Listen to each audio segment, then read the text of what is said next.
welcome to Let's Talk Nation. I'm your man, Rod Love, and sitting next to me is none other than the General, Attorney Greg Jackson. Once again, it's on, Brother Love. You know how we get this thing started every week, man. How's your weekend this past week? Man, weekend was excellent, man. Just Greg, living life, enjoying, paying attention to things. Hey, man, Greg, I got to tell you.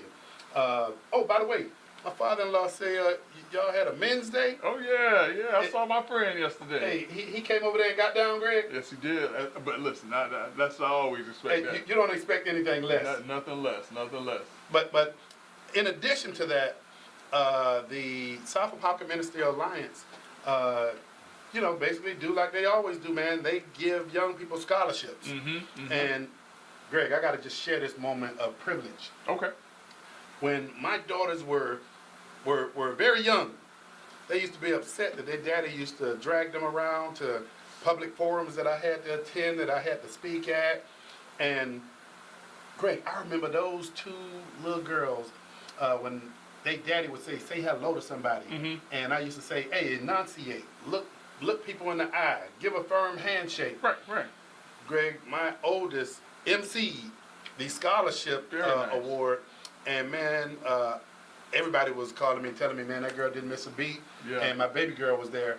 She just, what they call it, Greg? She's training and waiting. So, man, I'm just proud of what I see, man, and just looking forward to some brighter days. Absolutely, man. So yeah, congratulations. What about your weekend, man? So, like you said, this past weekend at St. Paul AME was the Men's Day celebration, and Pastor Richard King came and did the 8 a.m. service. That's the service I go to, is the 8 a.m. service, and lit it up as usual. But also, Brother Love, on Saturday, Bishop Stubbs over in the Paramore area had the Standing Tall event. Okay. And I went over there and I supported that event. Had a chance to speak to some of the men that were in attendance, and it's a great conversation. And give me the objective. Standing tall. I know what it implies. I mean, listen, just standing up to the adversities and different things like that. But that's kind of our tickler, because we're going to talk a little bit more about what precipitated Standing Tall. And the issues that that young black men are facing in the community and facing in society today, that I think is important. So that was one of the things that I was very happy to participate in. And then yesterday, Brother Love, yesterday I had to drive over to Kissimmee. There's a magazine, Publica, that recently relocated to Atlanta, and they actually asked me to serve as the chief photographer for a shoot that they had over in Kissimmee. Well deserved. So, well deserved. So I had a good time, man. Greg, a shoot for a magazine based out of Atlanta. Yeah. So power attorney, famed photographer now, because I know some folk that you photographed about a year or so ago, and you made them look like the first family. I know you're talking about too. But great. So, man, come on. This shoot, man. I mean, I'm gonna do one of them deals where the psychologist or the therapist, man, how did you feel doing this, man? I mean, I know this was like you know what you're doing, but how did you feel doing this, man? I mean, it was good, man. It was cool. It's something that I enjoy doing, and it's kind of funny because one of the models that was there, I was just kind of like sitting there just assessing things and just taking everything in and getting ready for the shoot, not really talking, just kind of listening and watching. And so the makeup artist, she was talking to the makeup artist. And so I kind of heard her say, well, who is that over there? And she was like, oh, that's G. Allen. She's like, I know him. So listen, I'm getting a little following, man. I'm getting a little. But Greg, with that, and man, we can't, I can't let a great opportunity go by. If folk are interested in your skills as an attorney, or if they are interested in, because you do family photos, you do individual. I've seen some of the other. Now, what we ain't gonna do, we ain't gonna mix them too. We ain't gonna mix them too. Listen. So which one do we want to? Hey, your contact information, because folk need to know how to get a hold of it. Well, listen, man. The thing that I mean, my passion. What I've been doing and eating and living and breathing for over 2 decades now is practicing law. That attorney. And that's the thing that I really enjoy doing. That's where I have the most impact on the community and being able to be out into the community. Because when I go to the community, people don't ask about. They don't ask about Greg Jackson. They ask about Attorney Greg Jackson. They ask about the general. They ask about the other half of the dynamic duo. That's what they're asking about. And so listen, that's what I enjoy doing. I enjoy the opportunity of proving people wrong. Yeah, and you've been great at doing that. Matter of fact, I know our executive producer has that phone number that he's going to scroll across the screen. But Greg, give it to him just in case he doesn't have it. Now, listen. So, if anyone ever has a need for an attorney, or if you just want to ask questions, a lot of times folks just call and ask me questions. You can always reach me at 407-564-6604. Again, that's 407-564-6604. Attorney Greg Jackson, more than happy to assist you and see what I can do to help you through some of the more trying times in your life. When people are involved in accidents, no matter if it's a car accident, slip and fall, trip and fall, whatever the case may be, people don't know what to do, where to turn, and so they give me a call, and I'm happy to say that Brother Love has actually sent some people my way, Hey. and I believe I'm taking good care of them. So yeah. Hey, so that's 407-564-6604. Hey, and I got to give it up to Attorney Greg Jackson. You're calling the right man when you call Greg Jackson. Yeah, I appreciate it, man. Hey, Greg, I got to dive in before we get into, a number of things that we want to talk about. Greg, I saw something that popped up on national news yesterday. Okay. And man, it was sad. And the thing that hit me was, man, what do we do? Where do we go from here? The city of Chicago. As we turn to and we look at what's taking place in the city of Chicago, Brother Love, and I know very well what you're talking about. People are just waiting to hear and understand that they're now tuned in to two of the most influential voices in Central Florida on Monday night. Brother Love and Greg Jackson, the dynamic duo, guaranteed to raise your IQ 10 to 15 points. No, some nights, Brother Love, 25 to 30. If you want to be a part of tonight's conversation, all you got to do is hit 321-483-7002. Again, that's 321-483-7002 to talk to two of the most influential voices in Central Florida on Monday night. Brother Love, Greg Jackson, the dynamic duo. Brother Love, let's get it on. Boy, I love that introduction, man. Hey, but Greg, the next part of this, and you're going to be a fight announcer yet, believe me. When I speak it into existence, it'll happen. But Greg, the city of Chicago has set aside $10 million. Can you guess for what? I can, but I don't want to spill the beans, Brother Love. I can guess, but I'm not going to spill the beans on this one. To pay the families of victims that have been murdered by gun violence, $1,500 to help offset funeral costs. Greg, I mean, did that sink in? Setting aside $10 million. I mean, the thing that would hit me, and I mean, in this article and in all the coverage, people are asking the question, if the mayor of the city of Chicago has surrendered enough to say we're going to set aside $10 million, they're anticipating what's taking place. Yeah. And so now people are asking, if you're surrendering, why not call the federal government in to do something if you're not? Brother Love, the interesting thing about this is that, we've talked about Chicago and what's taking place in Chicago for a number of years. This is not a new issue or a new topic. As a matter of fact, when we were doing radio, one of the producers over there, Brother Chris Shaw, was from Chicago, and we would oftentimes have conversations about what was taking place in Chicago.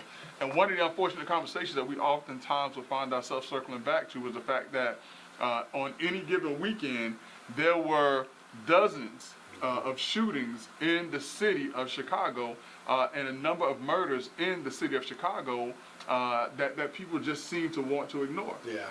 But they can't ignore it much longer, Brother Love, because as you said, the city is setting aside $10 million so that they can provide monies to individuals whose families are victims to gun violence. Brother Love, this is a sad state of affairs in Chicago. Greg, if you're a resident, if you're a taxpayer in the city of Chicago, would this frighten you? I mean, I know it's going to make you concerned, but should this frighten you? It should, Brother Love, but I'm going to tell you who it should frighten are the individuals who are most affected by by this violence, because this is not happening in every area of Chicago. It is a very specific area where this violence is taking place. Unfortunately, it mirrors what's taking place in a lot of communities across these United States. It's one of the reasons why even one of our topics tonight, one of the topics we addressed at Standing Tall was the condition that black males find themselves in. And Brother Love, I turn back to, again, that garbage news station when we were talking about the fact that African American males or individuals who live in underserved communities, not just African American males, but we're focusing on them, but individuals who live in underserved communities suffered from PTSD because of the trauma that takes place in those communities, and they had some 2-year psychology student, has a master's level, whatever it is, who said that PTSD did not exist in these underserved communities. It's the most ridiculous thing I've ever heard. But Greg, even a layperson, let's just talk common sense and let's just talk logic. Yeah. For individuals that live in communities that see a high propensity of violence taking place, whether it's domestic violence, whether it's gun violence, great, no matter what, Yeah. a layperson would be inclined to say, man, people who live there that see that got to be affected by it. No, If you don't know absolutely. anything about therapy or anything to that extent, or even know what trauma is, you'd be inclined to say, yeah, people are affected by it. But this 2-year person at the time, great, and they broadcast that. Yeah, as if what they were saying was accurate. And immediately, once they did that, we actually were engaged by, urban psychologists, for lack of a better term, individuals who work within underserved communities on a regular basis, and they confirmed that individuals in underserved communities not only had PTSD, but they had PTSD to the levels that they saw in the U.S. military. You're right. I mean, there are, and in Chicago in particular, there could be days where there's gunfights or gun violence and dead bodies in this city. And how does that not affect anybody? Well, Greg, that's why Let's Talk Nation is about what it's about. Absolutely. And that's communicating, getting information out, being transparent and disclosing this kind of information. But, Greg, I had to bring up what's taking place because that actually, man, to me is like waving the white flag. Doc Polite, what you Hey, got, what's brother? going on? Good. I'm still coming down from the sit down, so forgive me. But hey, I wanted to do this real quick if you guys will humor me, because I'm like, Greg, that garbage news station needs to stop it. I want to tell you what the DSM-5 diagnostic criteria for PTSD is. Okay. Now, the criteria applies to adults, adolescents, and children older than 6 years old can be diagnosed with post-traumatic stress disorder. Now, here are some of the criteria. Initial experience a direct traumatic event, witnessing in person the event or as it occurs to others, learning the traumatic events occurs to close family member or friend. In cases of actual or threatened death of a family member or friend, the event must have been violent or accidental. Experience repeated or extreme exposure to adverse details of traumatic events. First responders, collecting humans, police officer, repeated exposure to child abuse. And it does not include exposure through electronic media, television, movies, and pictures and things like that, okay? The presence of one of the following intrusion symptoms associated with the traumatic event, beginning from the traumatic event occurrence. Recurrent involuntary and intrusive distressing memories of the event. Recurring distressing dreams in which the content or effect of the dream was related to the traumatic event. Dissociative reactions, flashbacks, auditory hallucinations, things like that. Intense or prolonged psychological distress and exposure to internal or external clues from symbolize or resemble. Is Doc or taking us to school? That symbolize sound or like it resemble. is. Doc taking us to school. So Stop being impatient, Ryan. This is public education 101.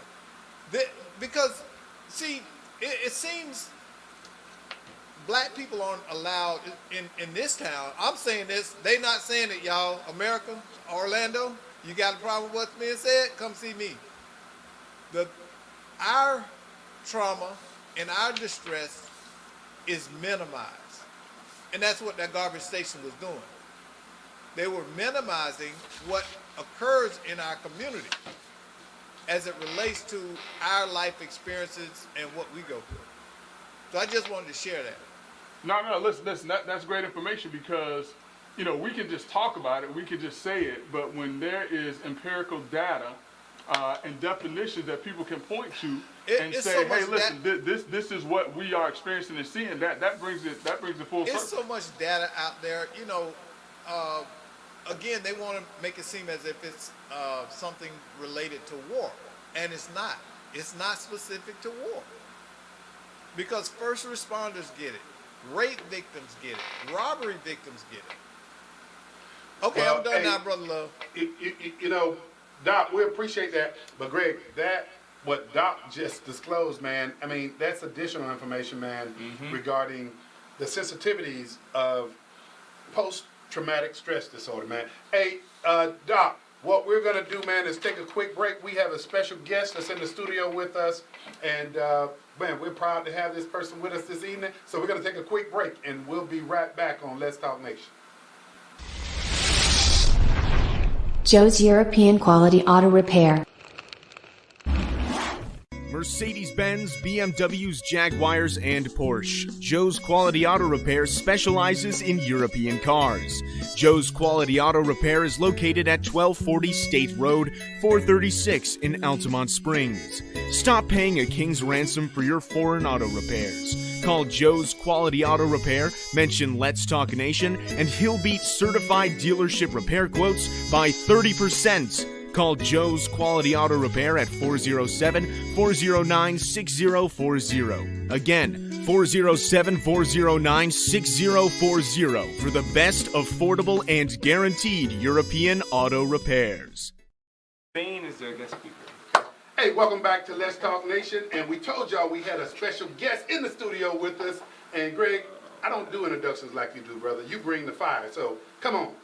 Now listen, so Let's Talk Nation, you are in for a treat. We have a very special guest who is sitting between my good friend, Brother Rod Love, and myself. This young man has been so impactful in so many communities, and we are so proud to have him currently as the Orange County Supervisor of Elections, but he has served as the president of the Urban League. He has served on school boards. He has served with various chambers of commerce. And so it brings us great joy to have sitting between us and to bring to Let's Talk Nation none other than our friend, our brother, our pal, Mr. Brother Glenn Gelzine. All right. What's going Hey, on, man? thank you for coming to Let's Talk Nation, man. Absolutely. So, Attorney Greg Jackson, all you just did just really solidify that. And both of y'all know that my parents are from Jamaica, so I'm a good Jamaican at multiple jobs, right? That's all you did. You just solidified. But man, it's a pleasure to be here. Thank you guys for having me. I'm looking forward to the conversation. And you have a busy schedule, so no, we thank you. And you know, Glenn, just break out of the gates, man. The things that you are doing, man, in terms of the direct engagement, but man, when you talk about transparency, man, as soon as you got over in the Supervisor of Elections office, you cut the chatter down. Yeah. Folk can actually go to their cell phone or iPad or any device. And why don't you explain it? I ain't gonna do it no justice because you can watch the ballots being open. That's right. Yeah, so one of the things that we hear all the time in the media, in the community, the chatter, and it's like there needs to be more transparency. Within 9 days since appointed, I was able to work with the team. I always give Bill Cowles a shout out. He was doing the job for a long period of time, so I think it's super important to continue to shout him out. But he left in a capable team, 425 years worth of experience. Oh, wow. And I asked him, I challenged him. I said, hey, how can we create an enhanced level of transparency? And one of the things I realized, if you wanted to be a part of the process, you had to physically come to the office. That's right. That's And I right. said, with today's technology, why couldn't we do that via live stream, via our cell phones? And then, as I was walking in the office, I noticed that if there was more people than seats, then we had to broadcast it on a closed circuit television. So I said, if we're broadcasting it there, I could broadcast it on an iPhone.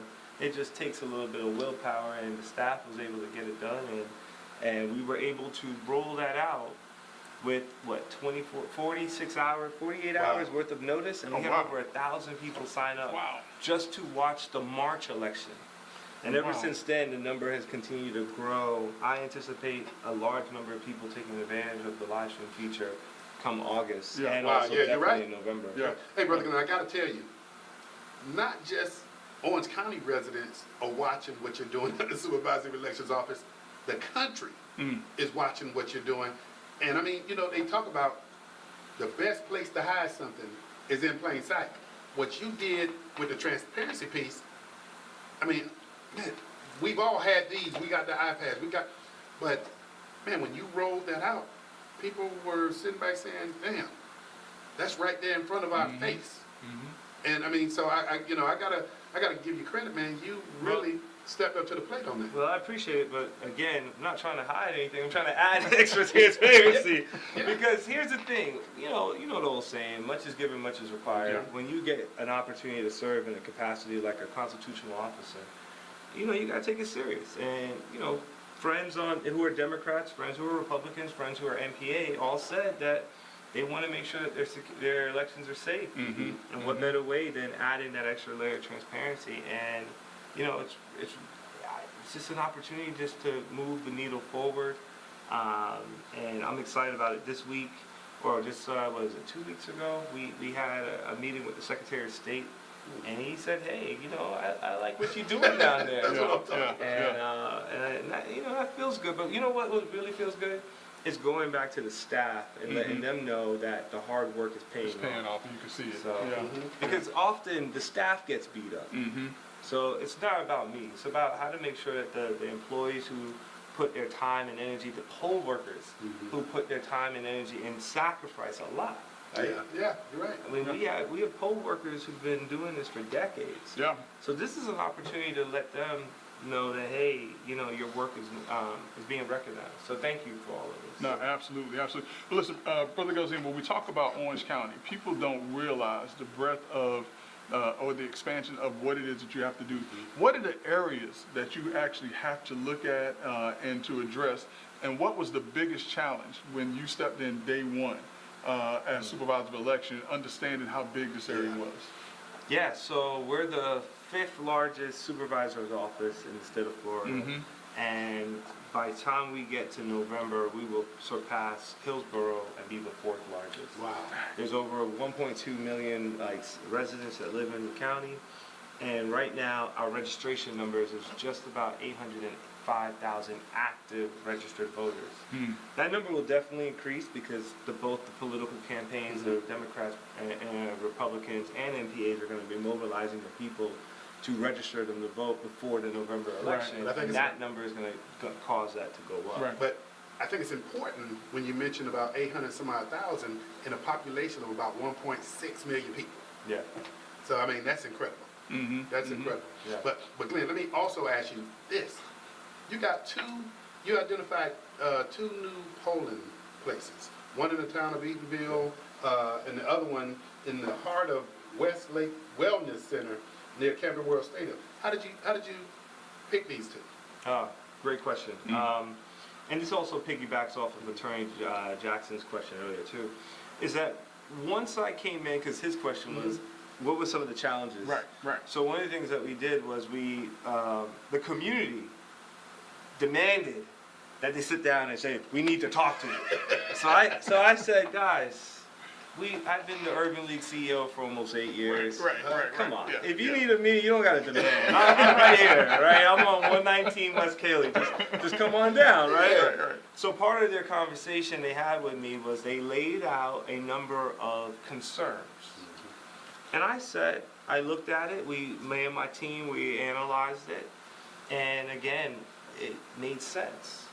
And the way I'm approaching this job is that if it makes sense and it's the right thing to do, we're going to do it. So the analogy I want people to walk away with is that my job is to be the ultimate umpire.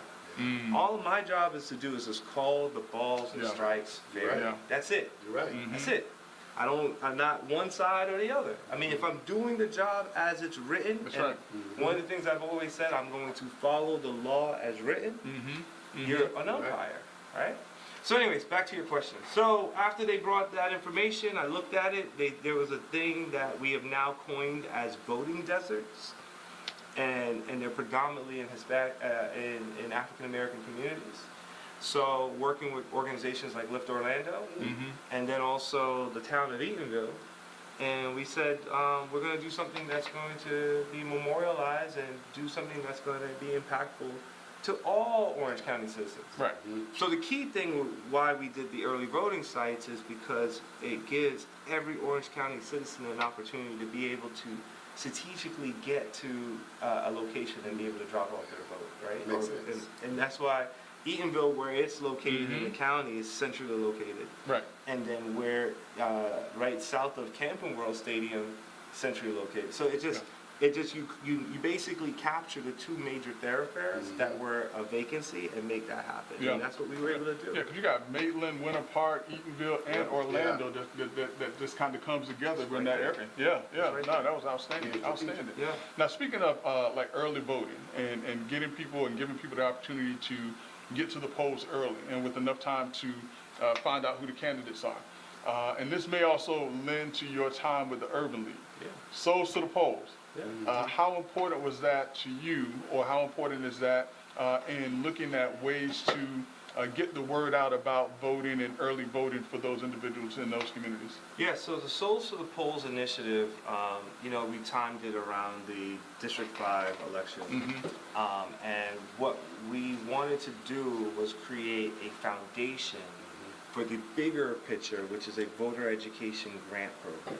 Okay. So what we kicked off during that Souls to the Polls weekend was really a faith-based voter education grant that if you're a nonprofit in Orange County and you have the ability to help us amplify the importance that Election Day is on August the 20th, right, for the upcoming primary, if you can help us educate the community on the changes of the state laws, then we will provide resources to you. Because here's the thing.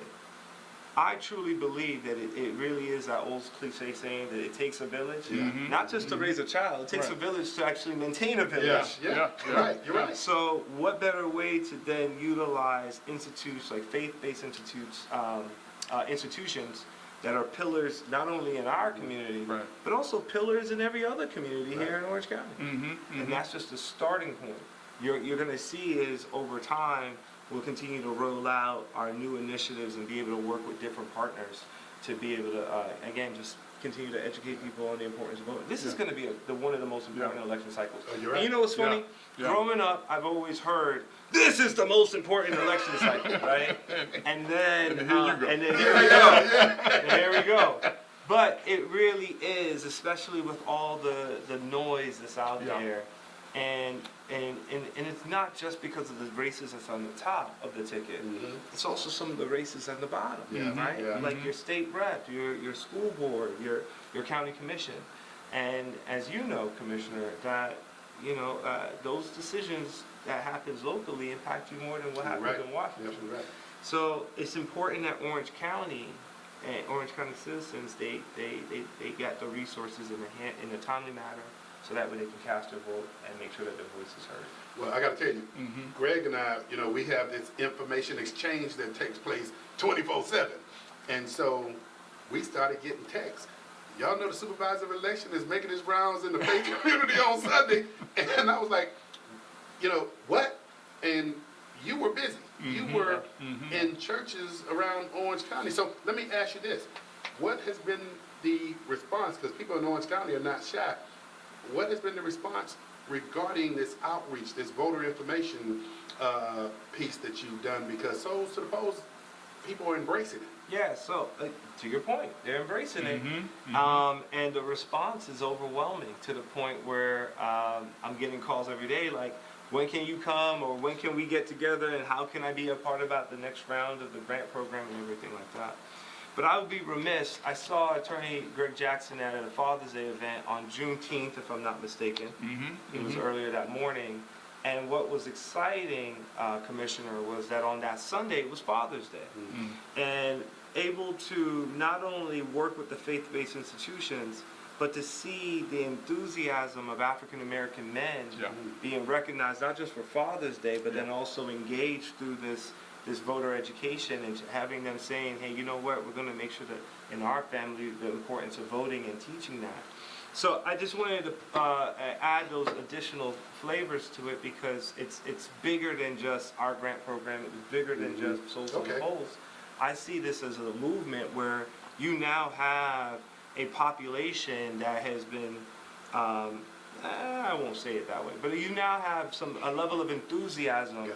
among African American men about importance of voting and being, as you know, it's the way that our faith is set up is that, you know, it's God and then it's men and then it's women, right? It's just that's what Yeah. we believe. And as the head of the household, to see that level of enthusiasm for civic engagement, that's what resonates and that's what continues to drive our community forward. Yeah. Well, I'm gonna say this, and I have not been shy about saying this. And Brother Love knows me. I mean, even as a Democrat, I think some of the excitement is the fact that we now see African American males in positions that we have not traditionally seen African American males. For instance, when Brother Love was commissioner, we had not seen an African American male in the second district for the county of Orange, for Orange County in that position. With State Attorney Andrew Bain, we had not seen in this area an African American male in that position, and now with our supervisor of election and Mr. Glenn Gelzee, we had not seen that. And I'm gonna tell you personally, for me, it is exciting to be able to say, hey, look who we've had in this community. And I think that for a lot of men, because men get beat up a lot. I mean, I was just with Bishop Stubbs over in the Paramore area, and it was standing tall, and there was a conversation about, you know, men are oftentimes forgotten. It's as if, you know, we don't exist to some extent. So when we have, and we can look at individuals such as yourself, such as Brother Love, such as, you know, Brother Bain, such as other pillars in the community, it is an exciting time. Yeah. But it's also an exciting time, Brother Gelzee, and I kind of want you to touch on this a little bit. It's also an exciting time because we have a supervisor of election, and this is nothing from Bill Cowles. This is absolutely nothing from him. But when you have someone who has worked in a certain area for a period of time, you get and you garner some understanding of issues in that community that need to be addressed. And so, can you talk to us a little bit about your background? Because we talk about, we go to the map. So can you talk a little bit about your background and what it is that has given you this unique outlook and this unique perspective on how to go out and engage underserved communities? Yeah, it goes back to my time at the Urban League, but even before then, you know, I started a little nonprofit back in the day, and it was always focused on how to uplift our community through education. And as you were just sharing that, I was just thinking, how cool, like what we have here. And then let's also, you know, give flowers to Mayor Jerry Demings as well. You know, Byron Brooks. Brother Bakari Burns, I forgot him. I forgot about So- Commissioner McMullen over in Oakland. So yeah. And what we see is, there's this old saying that perception is reality, right? So if you could see it, you could be it. And the fact that how this community has embraced and has, however you got there, right? But once you're out there, I just see that the young people are now having a role model to look up to. And so that responsibility is that you have to continue to embrace that and then find ways of uplifting and bringing people up. Yeah. But yeah, I you know, my background is just, I'm just a little old, you know, Oh, boy. country bucket, right? I knew that was coming, Greg. But you know what? You can see it from a Yeah, mile I away. saw it a mile away. But you know what? It took my partner sitting to my left to say to me after probably a year on WOKB radio, he said, Brother Love, it's a sad frog that won't croak over its own pond. And so what I mean when I say that is this, and I appreciate the compliments, Greg, but when we look at leaders, and I'm Mayor Demings, Byron Brooks, Supervisor of Election, Glenn Gelzee, when we look at State Attorney Bain. Chris Anderson in Seminole County. Yeah, That's I right. mean, but- first black elected official in Seminole County, right? Yeah, Is that's that right. correct? That yes. is right. But let me go here, because this is more important than anything else that we're gonna say here. It's the body of work that individuals do when they're there and that not part. be Yeah. placeholders or ceremonial. And so, man, we could talk tons about what Mayor Demings has done being the mayor. Byron Brooks, that leadership. But Glenn, I mean, and I can't And- be remiss about State Attorney Bain and the work that he's doing. But come on, Glenn, I mean, supervisor of election, because see, wherever you go, you're proven. You're proven. I mean, and that's just it. But you get appointed to be the supervisor of election. You dive in, and I don't know how many days before you're there that you had an election. Yeah. What, 14 days? Yeah. I started no, actually 15 days. I started March 4th and March Eatonville, wasn't it? 19th. No, Was March it the 18th. Eatonville election that was the No, first it was one? the presidential primary. Oh, that's right. That's right. Talk about Yeah. diving in the deep end of the pool. Yeah, Yeah. and then we had the runoff for the town, the city of Winter Park and Winter Garden. And then forgot you had about the that, city yeah. of Orlando, Mhm, right? mhm. This, 5 with all those candidates. And in then last between- week, Tuesday, Transparency. yeah. Yeah. In between the initiative regarding voter outreach, Yeah. and the thing that I love about what you've been saying and what you've been doing is you've been transparent. You've been you invited everybody to the table, and you know we got sororities and fraternities Oh, that yeah. are out there doing Yeah. outreach. You got faith-based community, and what you said to everybody is this: present me what you do in the community that is objective as it relates to invitation to find out more about voter registration. So that leads me to this supervisor election. One of the changes in state law deals with vote by mail. A lot of people didn't keep up with that. Can you share with our audience the importance of what you need to do with the law change? Yeah. So prior to the last general election, the state legislature changed the law where in 2022 Orange County had over 280,000 active voters who received their ballot by mail, right? Which is the vote by mail system. Right. Then the legislature changed the rule that says that at the end of every major general election, you have to re-register to obtain your ballot by mail. So right now, I think as of last week when I looked at the numbers, we were hovering around 78,000 people. So there's a delta of almost 200,000 individuals who, if they've always received their ballot vote by mail and you just come in the mail, Right. if they don't re-register, they don't get it. So there's a prominent person in the community, and gave me permission to share his story. But you know, he came into the office. He participated in the District 5 race, and he came in on a Sunday, rushing in like, "Oh my God, I didn't realize that I had to fill out this form in order to get my ballot." Right. And he was like, me as a person who knows it, is involved, former, elected official, and the fact that he was unaware, just think about, Yeah. again, everyone else. So one of the things why I'm so adamant about these grant programs and helping get the word out, not only on election day and getting people out to vote, but helping them, help the community understand that these changes in the laws and these changes in rules that impact the voter, because if they're not keeping up with it, they would just never know. So it's super important. So if you want to vote by mail in the primary, you have to complete your vote by mail registration form by July 22nd. July 22nd. Okay. July 22nd. Okay. Now the other thing too, and I thought that this was a gutsy move, and I also thought that it is very much necessary and needed, because a lot of times we're afraid to ask for money in the community. But you found it necessary to request a certain amount of funding from Orange County. Yeah. And I want to say it was $1 million that was requested from Orange County. What was it? What was the reason and the purpose for requesting that $1 million from Orange County? Yes, so going back to that community-based organization conversation we had, a lot of them came up with some really good ideas and said that, you know what, we don't have the resources to get out and help educate people on the importance of voting. So it's a little different than registering the vote. It's really utilizing resources that will allow the awareness of the importance of voting. And I said, again, that's a great idea, right? So then my budget, as a constitutional officer, I'm required to submit a proposal to Orange County Board of County Commission, the mayor and the Board of County Commission, by May 1st. And I took the recommendation and plugged it in. Now, one of the things that the mayor's office and those guys did, they said that, you know what, we're going to evaluate it like everything else, but make sure that be prepared to defend that budget come July the 11th, which is the day where we'll be giving presentations to the entire Board of County Commission and the mayor.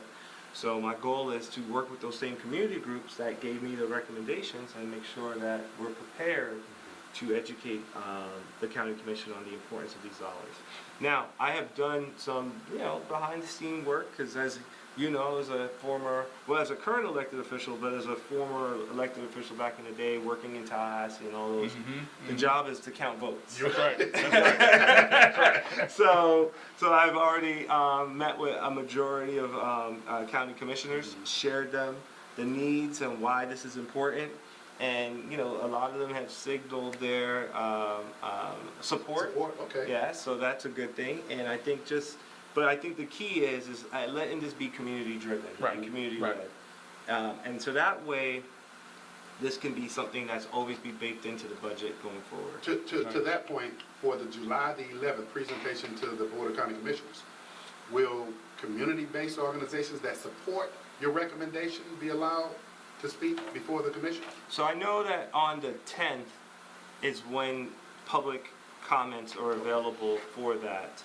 And I will tell you that one of the things I'm working diligently with is those community groups to make sure I get their voices, their proposals, getting it completed. Like tomorrow, I'm meeting with the president of the Florida League of Voters, getting his proposal, make sure that I capsulate it correctly, and make sure that every member of the Board of County Commission actually gets it in advance. And then from there, just continue the roadshow, because it's not over until it's over. Right. And that's right. not until the end of August, like early September, right? Okay. Because that's when the final package will be done. Yeah. So we have some time. It's like, again, like the legislative process. You're right. We're in like day probably 25. So let's not get excited until sine die when you see it written. And even in that case, you gotta wait till the governor don't veto it, Yeah, right? you're right. So, You're right. so there's a lot of time left, and I feel confident that we'll be able to bring this over the finish line. Information is powerful, and I don't want to just beat a dead horse, but for those community-based organizations that are interested in being supportive, that are interested in having their voices be heard on, because July the 10th will be here before you know it. What should they do? I mean, do they contact your office to find out? Okay, Yeah. so We have a office of community outreach in the public affairs department. Just contact us there. We're getting ready to launch a website, so that way we can actually have people just go online and submit proposals that way. And then last but not least, one of the things I'm really adamant about is getting community input into the process. So we're analyzing the law to create either, and I don't want to call it a task force because there's so many task Yeah. forces. Right. But we're looking at how do we create where citizens can be engaged, involved in the process of the dollars that come in, verify these applications. Because it's important, it's taxpayers' money. So the more transparency we have, the more community involvement we have, I think a better product that we'll have going forward. Greg, you know we like Bill Cowles, and congratulations on his retirement, but He's on the beach. But he's on the beach? Yeah, that's what. So we did an event with him not too long ago, and it was so exciting. And he's like, "You guys can," because everyone used to call him Boring Bill, right? Because he was like, he never had any controversies. That's why he survived and yeah. sure, but also did a great job, right? So now at the end, he's like, "I want y'all to know me as BBB." And I was like, "What is that?" Well, yeah. He said, "Beach Bum Bill," and I love it. So I give him shout outs. So now wait, He's enjoying the beaches. has he done the David Letterman with the big long beard yet? Not yet. Not yet. Not yet. But I bring former Supervisor of Election Bill Cowles up because Supervisor of Election Galzine, I got to tell you, you bring a great deal of excitement to the office of supervisor. A lot of people didn't even know what it was or that it exists, and you're bringing a lot of excitement to it, man. And again, you know, I got to refer to my good friend Attorney Greg Jackson. Man, it's a sad frog that broke over his own pond, but you don't have to do it. He and I do it. Yeah. No, we got you back on that one, sir. Look, thank you, but again, the credit goes back. Bill did a great job, and you know what? I gave a speech today to the Florida Conference of City Clerks, and one of the things I mentioned in that speech was how when you're doing your job right, no one knows that you're there. That's like true. so as a clerk, but everybody runs to you when you have a problem or they have a problem, Yeah. right? Yeah. So part of it is twofold. I think, yeah, it's important. It's important to be, understand that, hey, you can do an election without a hitch and there's no drama. Right. Because that's what we want. But I also think, to your point, it's super important that we bring the office into a new technological age. Right. But then also, as we hear, concerns, how do we provide solutions to that? And just making sure that, we're doing right by the community as a large. So that's the play. So that people can stop texting and calling you and I, can we have the supervisor of election answer this question once and for all? NPAs, Yeah. for this coming primary, the question that Greg and I are getting left and right is, can an NPA vote in the August primary? Yeah, absolutely. So the ballot is bigger than just, so let me break it down. So Florida is a closed primary state. So when it comes to the races that are specific to where there is a Republican contest and a Democratic contest and it's closed, then those votes, those voters only who are in that registered party is eligible for it. But there are a couple of races like the Senator Thompson and Senator Bracey race, which is a universal primary because it's not a closed primary race. So everybody in that, I think it's Senate District 15, I think everybody in that district, Republicans, Democrats, and NPAs can vote in that race, right? And then you have the other contests that's also on the ballot for August, which is like your judges and County commissioners. County commissioners, So if it's not a closed race, because that's a nonpartisan race, so that's open to everyone. So yes, MPAs will receive a ballot, and depending on where they live will dictate what's on the ballot for them. But everybody will have an opportunity to cast their vote this upcoming August. So they've heard it directly from the supervisor of elections' mouth. They don't have to, So what we've been telling y'all just disregard, but you hear from the supervisor election. Thank you for legitimizing what we've been saying. Hey man, I appreciate y'all. We appreciate you. Supervisor election, Gelzine, we appreciate you being here. This is the part of the show that I'm going to hit Greg with some rapid fire, and you don't want to be in the room for this. Okay. But we appreciate you coming, man. Keep up the great work that you're doing, and I'm not Thank you saying for the good. opportunity. Great work that you're doing, man. Yeah. You're making the office of supervisor election exciting. Yeah, no doubt. I'm telling So fun fact, I last week Tuesday was 170 days on the job. Wow. I administered 4 elections. Unheard of. Talk about diving in the deep end of the pool. Yeah. Yeah, Hey, unheard of. supervisor election, you know you're always welcome here. Thank but you. Thank you for God your bless service. you, sir. Thank you. Thank you. Appreciate you. God bless you, sir. Thank Hey, you. we're going to take a quick break, but once again, we want to thank our Orange County Supervisor of Election, Mr. Glenn Gelzine, for joining us. We'll be right back on Let's Talk Nation. Daybreak iFix. Mercedes-Benz, BMWs, Jaguars and Porsche. Joe's Quality Auto Repair. I specialize in European cars. Daybreak iFix at Joe's European Quality Auto Repair. Located at 1240 State Road 436 in Altamont Springs. Daybreak iFix. Call me, mention Let's Talk Nation and bring your certified dealership repair quote. And I beat by 30%. Remember, Daybreak iFix. Call me at Joe's European Quality Auto Repair at 407-409-6040. Again, 407-409-6040. After Daybreak iFix. Joe's European Quality Auto Repair.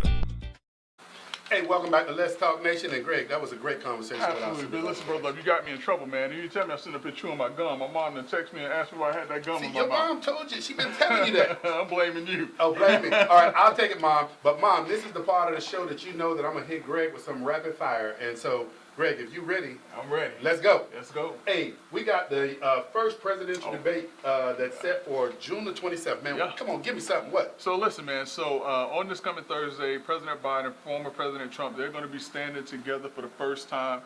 This is one of the earliest presidential debates that we've had. Some folks thinking that this is the Democrats, audition of Joe Biden to see if he can stand the heat.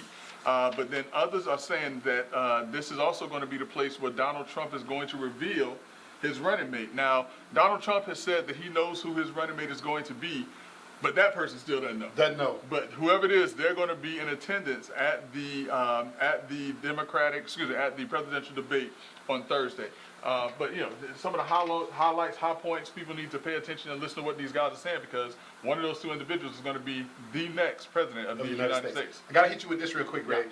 From what we've heard from the talking heads, that there would be no audience in attendance. No audience. And also, mics are gonna be cut off when the other person's responding. It's supposed to be, yeah. And so the participants in the debate cannot cut each other off, which personally I think it's a good thing, just so long as they play it for both sides. Okay, all right. Hey, Greg, here we go. We talk about all politics is local. All politics is local. So, give me what you got on the Orlando District 5 runoff. Give me the results. So we talked about that last week, and again, I think that the news media in some form or fashion negatively affected this race, only because they put out information that I think is going to be that was unnecessary and damaging. I still disagree with that. That aside, though, the election was won by Shan Rose. She was actually sworn in today, if I understand correctly. Yeah. The sadder part, Brother Lovin, I would have loved to have heard Supervisor of Election Gelzin's, take on this, or thoughts on this. But out of 21,000 individuals in that area, in that district, only 1,887 individuals showed up to vote in that election. That is less than 9% of the voting population that showed up for this election.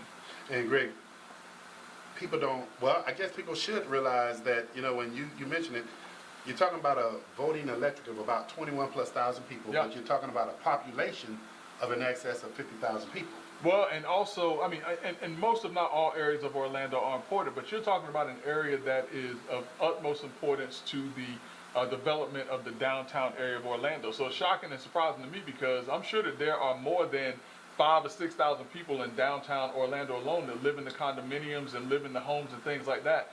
And those people didn't show up from what we can tell for this election. Okay, and I'm gonna hit you with this, and we're gonna keep rolling. But Yeah.